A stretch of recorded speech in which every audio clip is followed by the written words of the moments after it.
অনেকে অনেক কথাই বলছে, কিন্তু উনি তো বলেছিলেন যে 10 তারিখ 11 থেকে 15 তারিখের মধ্যে 15ই ফেব্রুয়ারির মধ্যে আমরা মসজিদের কাজ শুরু করব। কিন্তু আপনারা শুনছেন এক এক জায়গা থেকে এক এক রকম কথা বলছে। যারা সবসময় বিরোধিতা করে তারা কিন্তু আমাদের কমের কিছু লোক 10%, হুমায়ুন কবির সাহেব যেমন বলেছিল 10%, সত্যি 10% তারা আছে, তারা ভালো কাজের সবসময় বিরোধিতা করে। দেখুন, বাবরি মসজিদ আমাদের একটা আবেগ। বাবরি মসজিদ যখন মানে 1992 সালে যখন বাবরি মসজিদ ধ্বংস করেছিল 6ই ডিসেম্বর বিশ্ব হিন্দু পরিষদ এবং বজরঙ্গ দলেরা, তা সেই সময় আমাদের মুসলিম যারা, এবং কি মুসলিম নয় ভারতবর্ষী যারা সেকুলারপন্থী যারা ছিল, তাদের আবেগ, তাদের দুঃখ যন্ত্রণা, সেই যন্ত্রণা অনেক দিন পরে 30 বছর পরে এইখানে এই মানে মুর্শিদাবাদ জেলায় সেটা হুমায়ুন কবির করিয়ে দেখিয়েছে এবং আমরা অনেকটা শান্তি পেয়েছি এবং অনেকটা আমরা আনন্দিত, খুশি। তো সেই সঙ্গে সঙ্গে দেখছেন অনেকজন অনেক কিছু বলছে। কিছুক্ষণ আগে আপনারা বলছিলেন যে উত্তরপ্রদেশ থেকে কোনো জায়গায় বোর্ড টাঙানো আছে, নাকি মুর্শিদাবাদে আসছি বাবরি মসজিদ ভাঙতে, ওরা এসেই দেখাক না কি হয়।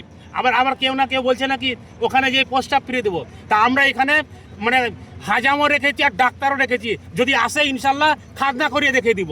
হ্যাঁ, তাদের খাজনা করিয়ে দেখে দেবো যারা আসবে এখানে প্রস্তাব দিতে, প্লাস মসজিদ মানে ভাঙতে আর কি।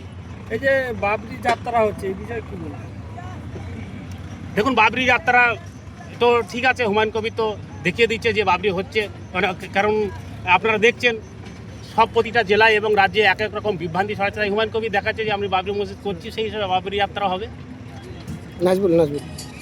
নাজমুল ভাই নয়, রাজীব ভাই, এই নাজমুল ভাই না, এই নাজমুল ভাই নিচ্ছে একটা কাজ করতে। আচ্ছা, সব ভালো। এডে এই যে নানা জল ঘোলার পরে অবশেষে বাবরি মসজিদ হচ্ছে, হাতে গোনা কয়েক ঘন্টা পার হলে কালকে লক্ষ লক্ষ মানুষ এসে সেই স্মৃতিময় বাবরি মসজিদ দেখবে। কি বলবেন? দেখুন, বাবরিটা হচ্ছে আমাদের মুসলিম জাতির একটা আবেগ।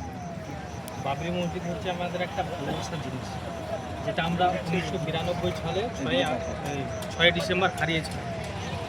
আমরা ভেবেছিলাম যে বাবরি মসজিদ আমরা পুনরায় গড়ে তুলব, কিন্তু আমাদের বাংলার নবাব বর্তমান ওনার নেতৃত্বে আজকে যে আমরা বাবরি মসজিদ পেয়েছি, আলহামদুলিল্লাহ, মুর্শিদাবাদ সহ গোটা ভারতবর্ষের মানুষ আমরা যেভাবে আনন্দিত, কেননা এই জেলাটা হচ্ছে নবাবের জেলা।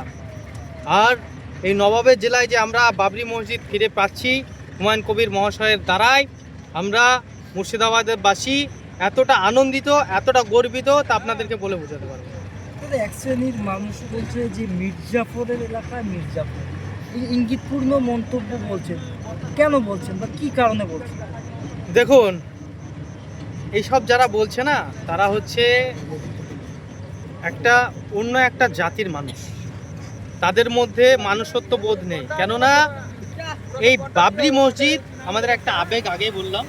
সংবিধান সকলকে অধিকার দিয়েছে, কে কি খাবে, কে কি পড়বে, কে কি বানাবে, তার ব্যক্তিগত ব্যাপার। কিন্তু এসব যারা বিশৃঙ্খলা সৃষ্টি করছে, তাদের মধ্যে মানুষত্ব বোধ নেই, এই জন্য তারা